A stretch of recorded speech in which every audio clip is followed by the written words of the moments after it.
Looking around the room, it looks like there are three types of people in the room. Firstly, people who have never heard of ShareIn. Number two, which Russell fell into, was people who have heard of ShareIn and who think they know what we do and are wrong.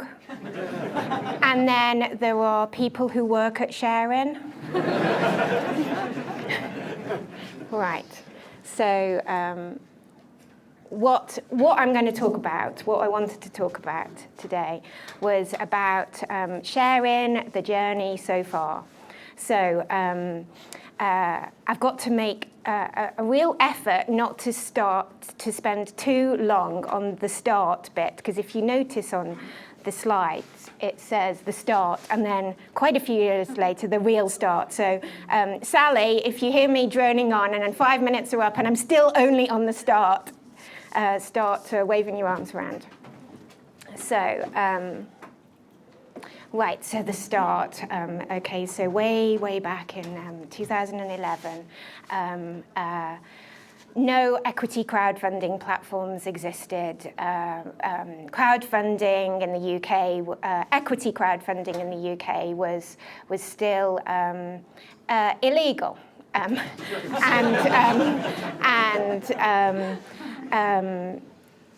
it seemed like a pretty obvious thing to do to try to use the interweb to mobilize first round friends and family funding, rather than have people going around pitching at golf clubs to raise equity investment.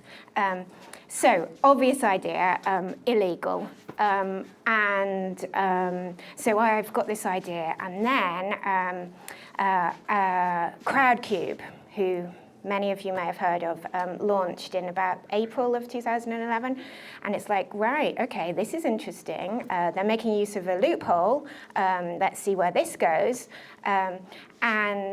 Still toying with this idea, and went to a networking event, a bit like this, but it was at Edinburgh University at the business school. I was lucky enough to meet a superhero that night, who is called Andrew Pickett, who's hiding at the back of the room here. And Andrew has superhero powers about programming, and that's what you really need if you're going to build a tech business, because ideas are one thing, but without a tech founder, how's this ever going to happen? Anyway, luckily enough, I met Andrew, and at the time he was working on a few startups, and I was only doing it part-time. I had 3 small children. Didn't want to, bet the house on this, because if you remember back, it was illegal. So we're starting to work on this, and interesting, and then it's like, oh, actually, why don't we all bandy together and help form the UK Crowdfunding Association? And so in that, there were early people as well. So Crowdcube were there, of course. Then there were some other people involved in crowdfunding industry, so Abundance Generation and Trillium Fund and others involved in this. And part of the purpose of the UK Crowdfunding Association was to get clear regulation out from the regulator, and so that was one of the things. If we all work together, let's stop this being illegal, because it really makes sense to do this. So we're working away, all still very part-time, but then eventually we launch a platform, and this is some of the twos in the room. People think we're an equity crowdfunding platform, because that's what we did back then. We launched an equity crowdfunding platform. And on that, there were tech and health focused companies, and we had a little bit of success. A couple of companies raised some money. So that was ShareIn V1. And along the way, regulation had become clearer. The UK Crowdfunding Association had convinced the regulator, a way forward on this. We'd applied to get authorised by the Financial Conduct Authority, and we did. All good. All good. So that was the start. However, the real start was, by the time we'd launched our platform, and we'd only really been doing it very part-time, and Crowdcube are out there, Seeders are out there now, Syndicate Room, they've got pots of cash behind them, they can put adverts on the Tube in London, and marketplaces are really tricky. Didn't know that before I tried to do one. So I'm going to be fascinated to hear what Deliveroo, how they go about, not content with a two-sided marketplace. Let's bring it on, let's have three sides. Really tricky. So Andrew and I are scratching our heads, oh God, what are we going to do, what are we going to do? So we decide, actually, you know what, we are no longer going to pretend to bring investors. Because that was the tricky bit. And we are no longer going to decide to try to find deals. And we are going to focus on the bit that we really like. So my financial background, Andrew's technology background, we're just going to focus on the bit that other people find boring. We don't, we love it. So we are going to just focus on a compliant tech solution to do crowdfunding. So that's the idea. So we put ShareIn V1 in the bin and think, right, we're going to give this a go. Regulation's clear. Come on, let's give it a go. So we raised some money, and this is March 2015. Raised some money, and we're gonna give this a go. However, we're not totally convinced about what it is that we're going to do. So we just want to focus on compliance and tech, but not particularly sure in which direction to go in on this. So so we thought we'd put on some bets. We'd have a few products. One product isn't tricky enough. Let's have a few on the go, and let's see what happens there. But so the first product was a microsite. A terrible name. Nobody knew what it meant. But a microsite is a company crowdfunding from their own website. So you have a tab on your platform, on your website, and that's an invest. And then it looks like a crowdfunding platform, but it's not. It's on your website. And we did a couple of them. We did one for Hibs here in Edinburgh. And so most of the people, so if you weren't thinking that we were a tech-based equity crowdfunding platform, then the other people think that that's what we do, these microsites. So the microsite, one company just raising money for itself. The second thing is, why don't we just white label the whole platform? And so other people who want to set up crowdfunding platforms, they can launch fast, and we've learned, and we can do it all for them. But the nagging doubt there is, how many crowdfunding platforms does the world need? Big question mark looming. Anyway, put that bet on too. And another one of the bets was about compliance and regulation. So along the journey, I'd got us authorised by the Financial Conduct Authority, and that is tricky and takes a while. Could take a year. Takes money. You need regulatory capital. And the great thing for ShareIn, absolute dynamite thing for ShareIn, is it's quite tricky to get regulated without a platform. But who's going to build a platform without being regulated? Very much chicken and egg. That's interesting and good for us because nobody wants to spend ages building a platform and then they can't get regulated.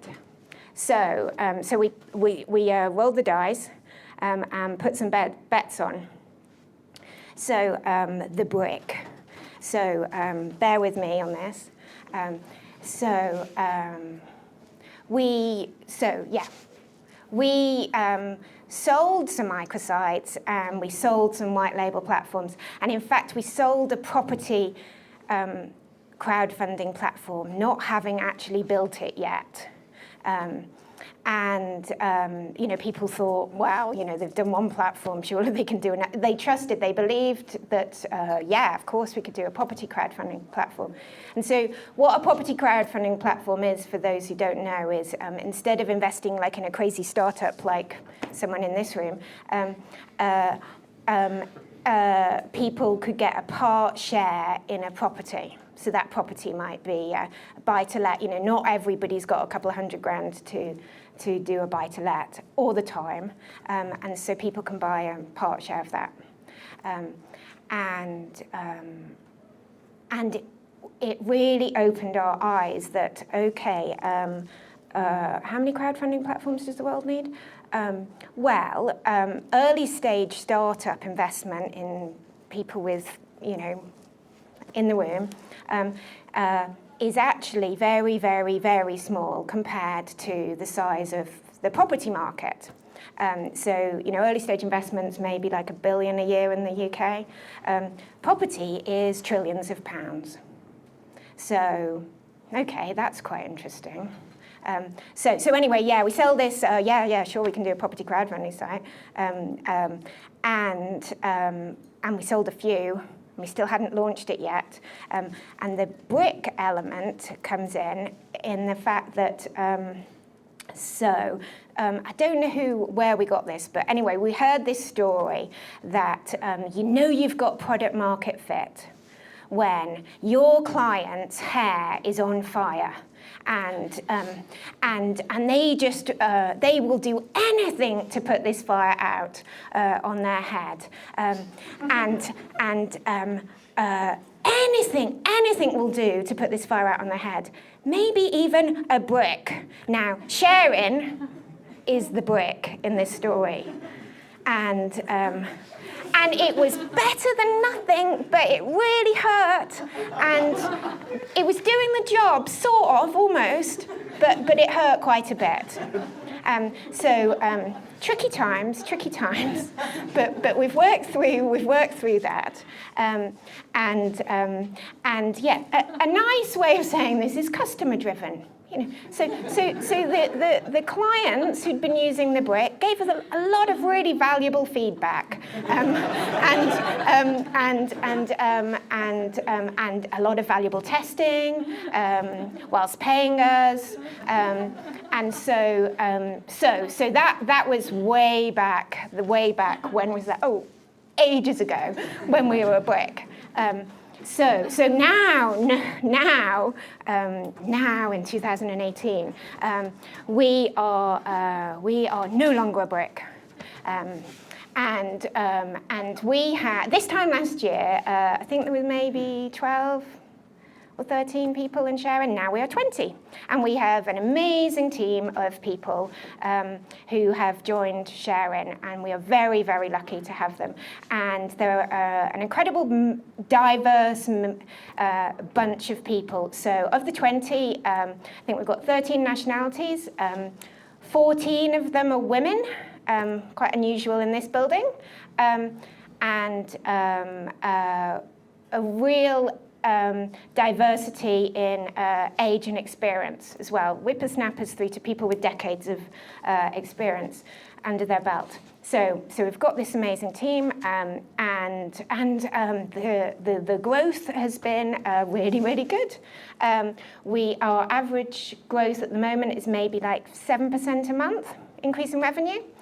We have been very uncool in fintech. We have been profitable since October 16. I mean, not tons of money, but not burning it.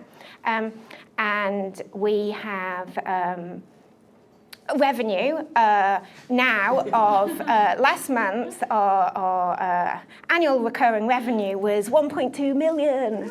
Yay! It's like we're a real business.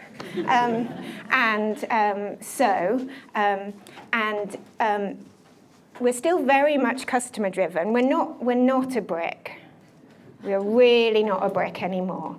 But here are some examples of some of our amazing clients. So what we do is this. This is what we do. We provide online investment platforms for people.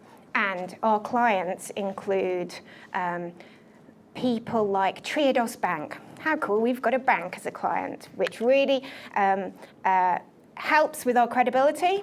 They don't use our compliance, but we are a safe pair of hands. So they put deals on there like renewable wind farm in Scotland, and people buy a bond, so a promise, the wind farm will promise, I'll pay you back 5% a year for however long, 5 years, 10 years, 1 year. And so our platform handles all of that. It's the brochure, it's the moving the money, it handles it all compliantly, and it pushes all those coupons back to people. Now, the moral of this, with not trying to sound too preachy, was I think what I'd like people to take away from my experience is you don't have to be too precious about your product, because actually whatever you thought it was going to be, it's maybe not going to be that anyway. And getting your product out as soon as you possibly can has served ShareIn really well. And so we are no longer a brick, but we are listening to customers and constantly improving to try to deliver what we're doing. And we've got lots of great growth plans. But anyway, that was my takeaway from today. Don't get too obsessed with perfection, because you probably don't even know what perfection is. And speaking to customers helps. So that was it.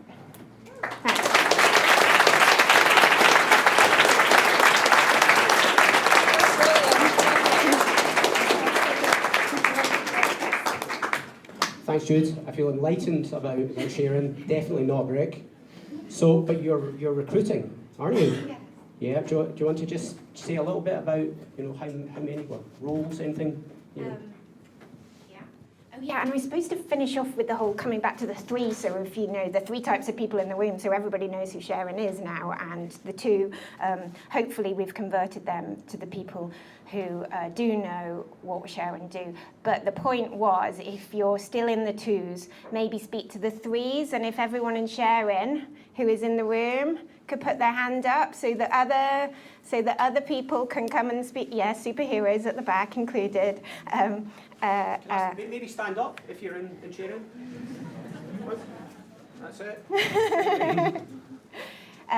And so, yeah, at the moment, we're always on the lookout for really good people. At the moment, we're recruiting for some customer support roles and compliance role. But yeah, always on the lookout for the right people. Join our merry band. Great. Thank you, Jude.